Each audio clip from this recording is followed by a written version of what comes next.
શરદ પૂનમની રાત્રે જાગજો, ગરબા રમજો,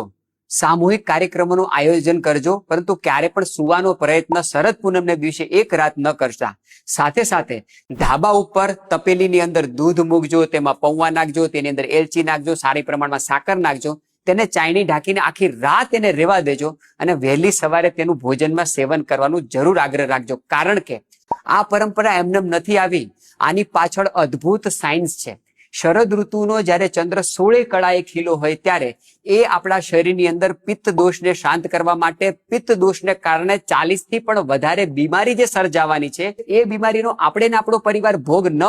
બને એટલા માટે આખા ભારતની અંદર શરદ પૂનમની દિવસે ગરબાનું આયોજન થતું હતું, શરદ પૂનમની દિવસે સામૂહિક કાર્યક્રમોનું આયોજન થતું અને બીજે દિવસે સવારે આ દૂધ પૌવાને ખાતા હતા, સાકરને સ્ટોરેજ કરીને રાખતા હતા અને એના કારણે આપણને ક્યારેય લીવર સંબંધિત સમસ્યાઓ ન થતી હતી, આપણને આંતરડામાં કે પેટમાં ચાંદા ન થતા હતા. આપણા શાસ્ત્રોકારોએ પિત્ત સંબંધિત 40 બીમારીનું જે લિસ્ટ બનાવ્યું છે, આ બીમારીથી આપણે બચતા હતા. એ નિયમના જે સૂચનો છે, એ નિયમ પ્રમાણે દૂધ પૌવા ખાવાની જે વાત કહેવામાં આવી છે, એ જો આપણે અપનાવીશું તો પિત્ત સંબંધિત સમસ્યાઓથી આપણો પરિવાર 100% બચી જશે.